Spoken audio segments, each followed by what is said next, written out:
I thought what I would do today, just one second, is we've been discussing Taniyot with a focus on Asara B'Tevet, which was last week. Uh, but you'll notice that what was not included in the four Taniyot was Taanit Esther, which is actually the next Taanit that we have. And although it's a little early for Purim, I thought that it would be worthwhile. Only Since 7 weeks away, Derry. that means that Pesach is 11 weeks away. Correct. Okay. I thought while it was somewhat fresh in our minds, oh, and I should thank Rabbi Gidon Rossi, who I don't expect to see on this, for taking my place on Wednesday. Um, Barry, lower that your screen just a smidgen. Thanks. I would discuss the differences between Taanit Esther and the other four, right? Between Taanit Esther, Tzom Gedaya, Asara B'Teves, Shivasa B'Tamas, and Tisha B'Av. Now, Tisha B'Av, to a certain extent, is in its own category, but it has commonalities with the others. So the first question that has to be dealt with is why is Megillat Esther not considered one of the other four Taniyot? In other words, why don't we have five Taniyot? What makes it different? So, first of all, as opposed to the other four, Taanit Esther is not mentioned in the Gemara, and it appears for the first time in the Shiltos de Rabbi Eisenberg, which means it is post Hatimata Talmud, after the Talmud was completed. Taanit Esther, Rav Rimon brings down, Nizkeret onam gam b'medrash Tanchuma, shezmanahu mitkufat ha'amorim, u'kanireh shemedubah. I mean, this is interesting. I just told you it's found in the Shiltot of Rabbi Eisenberg, okay?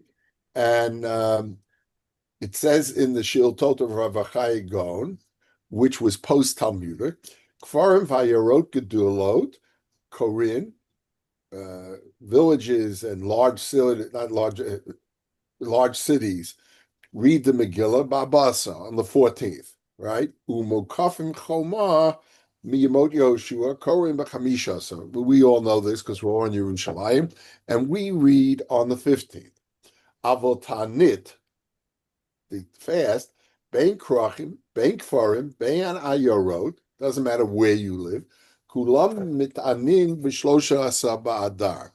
Everybody agrees you fast on the 13th. There is even a shita that we'll see later that says, like Asara B'Teves, some people, or there are shitot that say you should fast on Friday.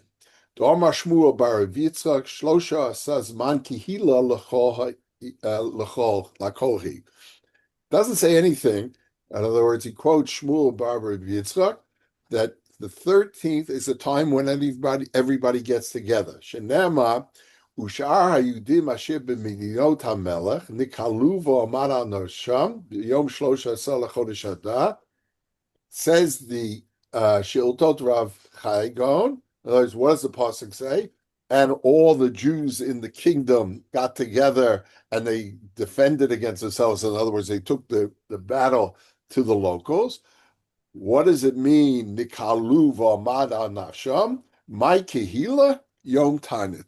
What does it mean when it says kehila? That it's zman kehila lahu, and nikalu means that it was a yom ta'anit. And then Rav Rimon adds, Taanit Esther nizkeret onam gam b'midrash Tanchuma, which is Midrash Tanchuma is a midrash that was put together during the time of the Gemara. Ulam kanireh, right? So this would seem to contradict the source. In other words, contradict the notion that Taanit Esther is after Chatimat HaGemara, but he says Ulam kanireh shemedubar b'hosofa mucheret shenukocha midivrei hashiltot. It's sort of back what happened. It appeared in the Shiltot, and somebody in a new edition of the Medrash Tanchuma took what was first found in the Shiltot and put it in the Medrash Tanchuma, but it's not original to the Medrash Tanchuma. Okay. Sha'af hu mitufat hagaonim, uchanireh shegam makoro hu b'divrei Shiltot, etc. So it appears that the notion of Taanit Esther, of the fast of Esther, is post-Talmudic, okay? Rabbeinu Tam expresses it differently, but with the same idea. And what Rabbeinu Tam says is, Zman kahila lecholhi, it's a time when people got together. Shakol mitasfim letanit Esther, says the Rabbeinu Tam, okay? Ubayim b'nei akfarim l'ayra loma slichot v'tachnun. Everybody comes to the cities to say slichos. Lefi shebo nikalu la'amod al nafsham, b'ayu tzrichim rachamim.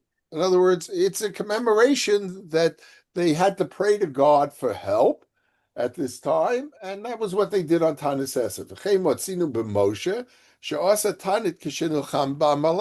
It's similar to what Moshe did when Amalek attacked Klal Yisrael in the Midbar. Moshe declared a fast, and then they went out to fight. Okay? Moshe v'Aaron v'Chur olu rosh hagivah. Moshe, Aaron, and Hu went to the top of the hill, the mountain. To declare a fast, you require three. You require a bezdin. But it means that that's what they did. They went and they declared a fast there. Similarly, here, they declared a fast on the day they went to protect themselves from the Persians.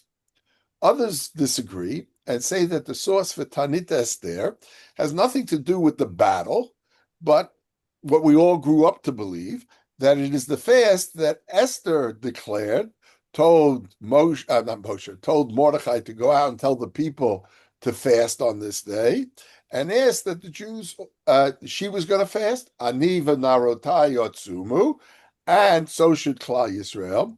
Both the Shibbolei Haleket and the Orchos Chaim quote the following, and they say, "The Hatanis he keneged hatzom shetzoma Esther lefnei knisata el hamelech." Right? She was preparing. She says, "Vani lo nikreti for 30 days, and I can't just show up. So if you want me to show up, me and my servants will fast." Which I always thought was interesting because it must have meant on some level, or maybe the queen was entitled to do it, that the people surrounding her were Jewish because that she seemed to have sway over them, but maybe not. Maybe if the queen is fasting, then her servants fast as well. But anyway, say the Shibbolei Aleket and the Orchos Chaim that and she asked the Jews in Shushan to fast as well. V'tzumu alai v'al tochlu v'al tishtu shloshet yamim laila v'yom gam ani v'narotai atzum came. Okay, that is the reason for the fast. It has nothing to do with the war that was waged. It only has to do with Esther's approach to Achashverosh. This is somewhat problematic. This Shita is problematic historically because the fast occurred not on Yom Gimel Adar, but on Pesach. In other words, it's a whole year before Purim. It's when Mordechai finds out. He conveys the message to Esther. She says, I haven't been called to the king for 30 days. He says, maybe this is why you've been appointed. Don't worry. If you're not going to take care of this, somebody else will, but that you should do this. And she, in response, says, declare a fast for 3 days. That happened some 11 months before Purim, which coincides with Pesach. So why would we declare a fast on the 13th of Adar? So if and another question on the previous shita, which is that they fasted to get ready for the battle. So there the question is, if that's the case, why is it called Ta'aanit Esther? So therefore, at least to that question, the Chayei Adam explains the following. שגם לפי טעם זה יש להסביר שהצום נקרא תענית אסתר כדי לזכור שהשם יתברך רואה ושומע כל איש בעת צרתו כאשר יתענה וישוב על השם בכל לבוא כמו שעשה בימים ההם. Just a general characteristic of fast days. General characteristic of fast days is that God listens to you. So since Esther is the heroine of Purim, we put it together, but really what happened here was the fast was not on the 13th, but that's how we remember it. That's the Chayei Adam's position. Another interesting reason for the Tanis is offered by the Magid, commentary on the Beis Yosef, and he says the following. This is the secret of why we fast on the 13th, says the Magid. So in order to control one's Yetzer Hara, milahastin, to do bad things, ularot Yisrael smechim v'shotim b'yamim elu, eino chas v'shalom lahashlin tavat Yetzer Hara. In other words, looking back, where we see that the war or the battle fought for Purim was successful, and it is accompanied by certain things which are at least outwardly problematic, excessive drinking and things like that. So says the Magid, Yisrael smechim v'shotim b'yamim eila, that just because we're happy and drinking, eino chas v'shalom lahashlim tavat hayetzer hara. It's not. It's a holy thing, and we want to show that it's holy. So we fast the day before. Elal avodat konenu. We're really worshiping Hashem by celebrating, by drinking. Sharei heim makdimim lihitanot kodem lekach lachniat tavad yetzer hara. They introduced this boisterous, happy day by fasting, and that's the purpose of it. No matter which explanation one adopts, the reason for Taanit Esther is different than the reason for the other tzomot, or the other fast days. It has nothing to do with the Churban, right? All of the four other fast days all have to do with the Churban, right? The first, Asara B'Tevis is the surrounding of Jerusalem, Shavasava is the breach of the wall, Tisha B'Av is the destruction, and Gedalia is the end of Jewish sovereignty, right? So, but Taanit Esther doesn't fit into, as Rav Soloveitchik used to call it, that rubric doesn't fit into that outline. It has nothing to do with the Churban or things surrounding it. Taanit Esther has to do with a geula, right? Because at the end of the day, we were saved. The other four Taniyot are tragedies. We weren't saved. We suffered. This difference leads the Ravid and the Ritva to write that Taanit Esther is Zeicher L'Nes Shenasa Ba, and therefore declare its Taanit Shel Simcha, which is an interesting term. We're fasting because we're so happy. And the Ravid says, I'll just quote the Ravid to you.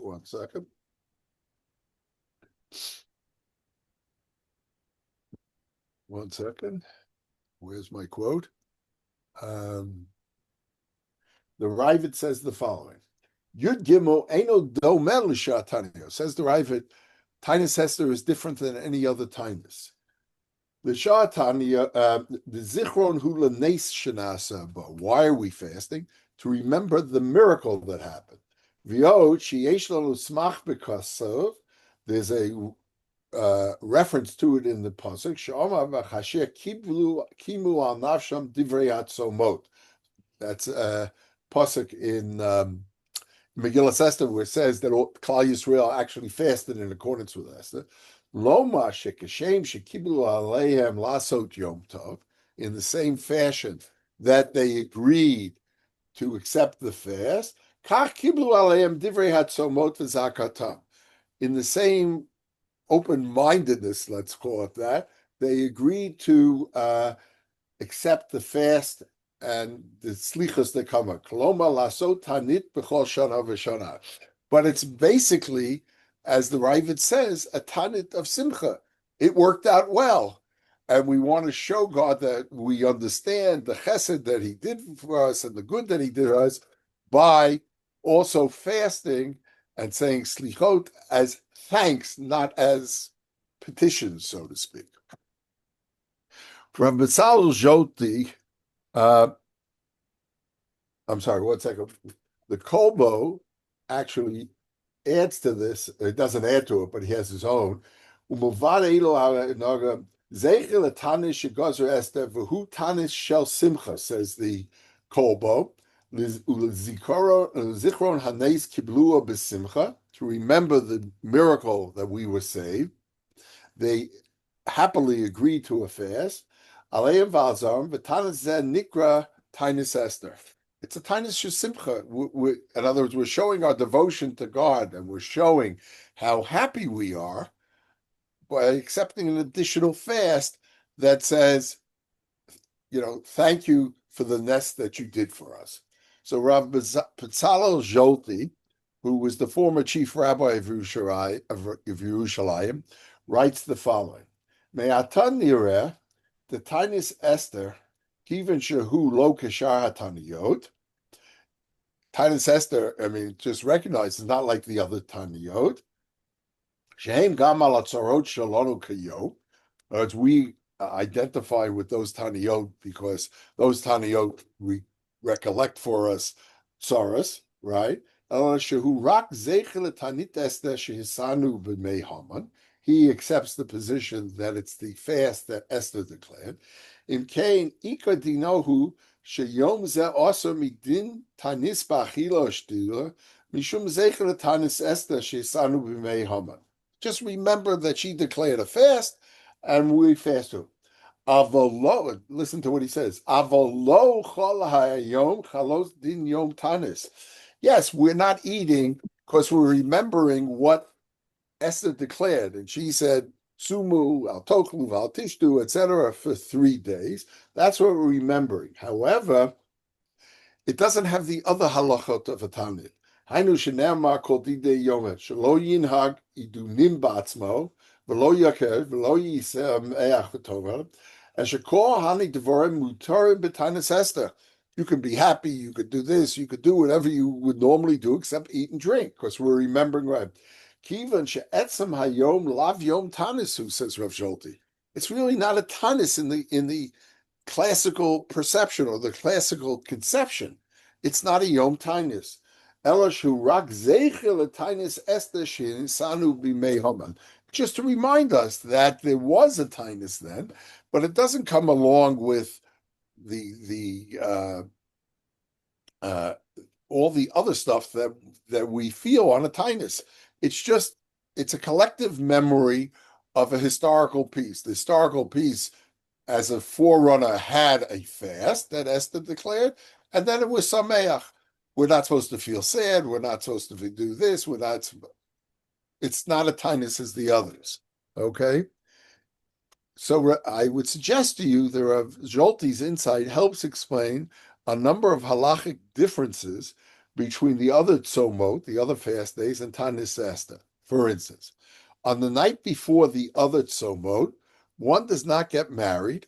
This is fundamentally, how should I say it? This is fundamentally the Ashkenazic minhag. I'll tell you why I say that.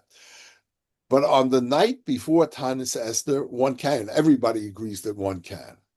2, the Chatan v'Kala during the Shivas Yimei Mishta, in other words, the 7 days following their wedding, the halacha is they don't fast on Taanit Esther, but do for the others. 3, a father, a sandak, the moel, the balabris, don't fast on Taanit Esther, whereas On the others, most poskim hold that they do fast, although there are poskim who say that they don't. Why do I say that this is the Ashkenazic minhag? Because I had this experience a number of years ago, and I actually asked a shaila, and that was the following. Somebody I knew, Sephardim don't have all the halachas of Avil that we tend to have, that we are obligated in during the 3 weeks. So, for instance, the Easter to get married for most Sephardim is only from Rosh Chodesh Avan or Shavuot Shechobo.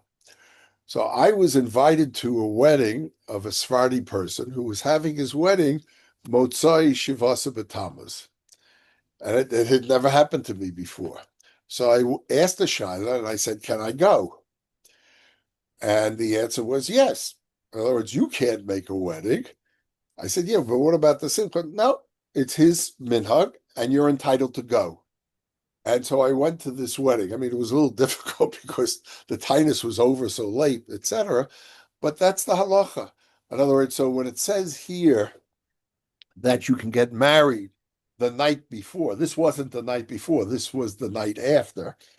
You can get married the night before. I think that's a halacha for the Ashkenazim and not for the Sfadim. So how does one classify halachically Taanit Esther? So we've seen what the Ravid says.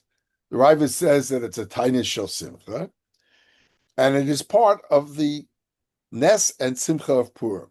The Ritva, on the other hand, sees it differently. The Ritva says, Lo matzinu Taanit zeh b'chlal hatzomot, not counted among the other tzomot, which all appear in the Gemara, and we've already seen that that Taanit Esther does not appear in the Gemara, but rather in the Shiltos of Rabbi Chai Gaon. Shehem Gzeiras Chachamim, because those are Gzeira, the other 4 are the Gzeira of the Chacham. Elokein Taanit Yachid, says the Ritva. It's not, he doesn't use the term that the Ravid does, which is Taanit Shel Simcha, but he says it's like each individual accepted a fast. Even though we are obligated to fast. Why? Mishum al titosh Torah, because previous generations did it. Tzorach kabalami ba'od yom. Unlike the others are Ta'anit Tzibur. What does a Ta'anit Tzibur mean? The date comes, it's already been declared, and the Masorah is that there's a tainus on that day. So I don't have to announce before that I'm going to fast on Shivasa B'Tammuz, that I'm going to fast on Tisha B'Av. It's a given. When Shivasa B'Tammuz rolls around, Tisha B'Av rolls around, it's a fast. I don't have to declare the fast. The Ritva holds, though, that with regard to Taanit Esther, it's as if I'm declaring a fast for myself. So theoretically, what he's suggesting is that mincha before Taanit Esther, you have to accept upon yourself that you were going to fast. So it's not a Taanit Tzibur, but it's a Taanit Yachid that everybody participates in. That's how the Ritva would understand. Okay? There is an intermediate space, however, between the Ravid that says it's a Taanit Shel Simcha and the Ritva, which says that it's a Taanit Yachid. So the Rosh sees it as a Takanat Chachamim, whereas Rashi sees it as solely a minhag. There's a minhag to fast on this day. And that's what we do. We fast because everybody fasts on this day. It's not a takanat Chazal. Chazal have not imposed the tainus, but we fast because that's the minhag. The Machzor Vitri quotes Rashi as saying, Ein zeh Taanit Tzibur kavur. It's not a fixed Taanit Tzibur, right? Lo mi divrei Torah, certainly not a deraisa. Velo mi divrei sofrim, nor rabbinic. Elo shanagu ha'am kain. This was the extant minhag in Klal Yisrael. So then, what is the difference between the 4 tzomot and Taanit Esther? In other words, I'm fasting. I fast on each of those. We've already seen one. One is that you can get married the night before, right? Secondly, or maybe this should really be first, the source of the Fortzomot are Tanachic. They come from Tanakh. And even to and even though today, right, we saw this when we learned the halachas of the Fortzomot, now is not considered a Tufat Shmat, certainly not in Eretz Israel. And there is a voluntary element to our fasting on those days. The Shulchan Aruch concludes with regard to Taanit Esther the following. Hachova litanot eno mikoach takana tanavim. It's not a rabbinic or prophetic decree. Elabnei shezehu ritzonam shel Klal Yisrael. Right? This is what, I'm sorry, we already said this. With regard to the fourth somot, this is the desire of Klal. They were makabel it upon themselves. Hakol chayovim lisanos abba somot halolo. We also lefrot together. That's how the Shulchan Aruch paskins. In other words, we've accepted it, and we all have to keep it. So now the question is, what about Taanit Esther? Is it the same that we've all accepted? So the das harayvet kivan shetanit Esther hemi divrei Kabbalah, right? Hareshi chamura yoter b'shar tzomot. What does the Ravid says? We've accepted it, and therefore, you have to fast, right? Even more so than the others. The others were sort of voluntary acceptance, but he says here, no. But with the other three tzomot, what do we say? Women who are pregnant do not have to fast. We saw that last time. It could be that Taanit Esther hein chayavim litanot, right? Because it's midivrei Kabbalah. Ulam lefi hashita shemedubar al takanat chachamim v'kal v'chomer medubar minhag or atanis yichid borush u'meberes peturas. It's machlokas haposkim. Some poskim say that pregnant and nursing women have to fast on Taanit Esther, and others say that one does not. For instance, the Aguda says on Megillah, the Gemara in Megillah, Daf Gimel, Yud Gimel, Zman Kihila Lecholhi. It's the time for getting everybody. Mikan hochichu shiltos de Rabbi Achai v'Rabbeinu Tam lisanos be'erev Purim. What did we say before?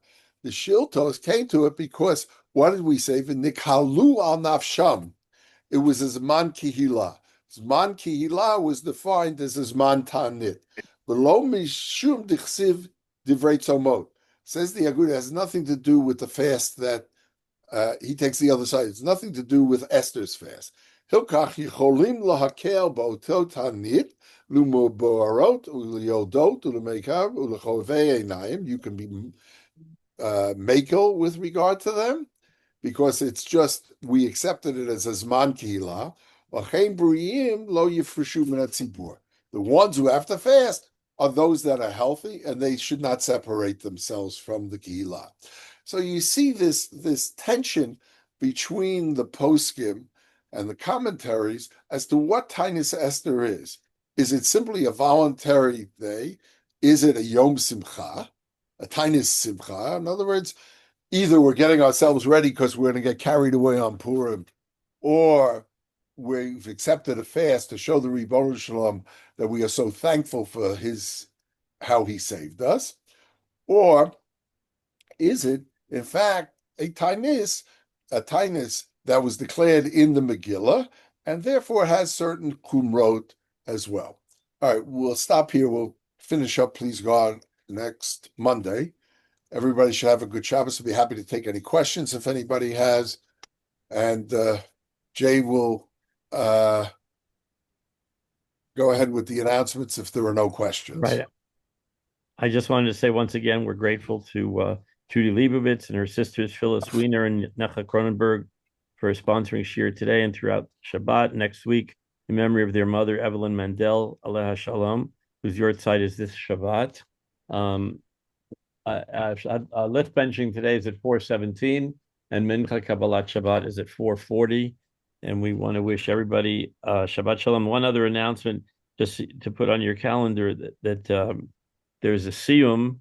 The Daf Yomi Chabura is finishing Zvachim on Monday.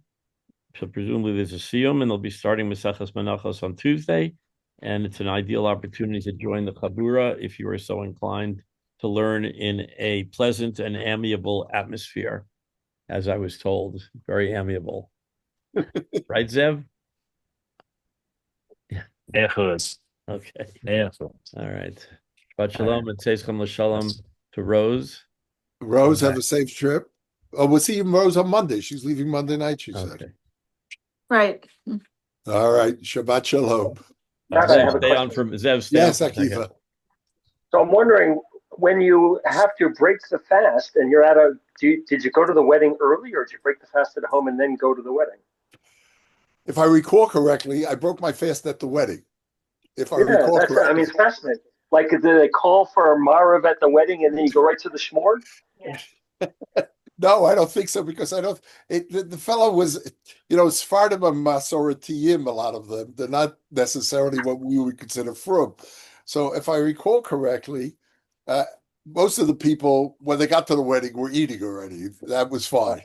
But I mean, I remember I felt like I really felt like a fish out of water because, and anyway, I didn't stay all that long. I said a lot of Mazel Tov, and then I left because it was an interesting thing.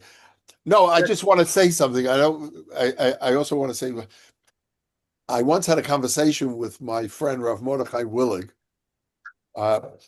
and I had noticed that during the period of Sphira, more people were getting married at different times. In other words, when I was a kid growing up, if you were frum, nobody got married either part of Sphira. In other words, it wasn't a question of the first 33 days or from Rosh Chodesh Iyar. Nobody got married except on Lag BaOmer and Rosh Chodesh. In fact, I remember that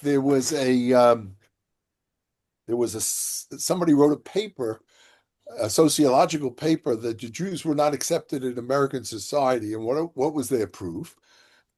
Their proof was that for a period of time, he followed the social pages in the New York Times and commented on the number of weddings that were Jewish and were they reported in the New York Times. The problem was that he focused on a 2-month period between Pesach and Shavuos, basically. And there were no weddings, but nobody got married. And then as I got older and my kids started to grow up, I started recognizing that more people were getting married. In other words, either you held the first 33 days or you held from Rosh Chodesh Iyar. And I said to him, what's going on? He says, what's going on? He says, what's going on is that there are more and more frum people and more weddings. And we have to accommodate that. Okay. So, there are things at that the door happen. in case you. All right. Shabbat Shalom, everyone. Shabbat Shalom. Thanks, Rabbi. Shabbat Shalom.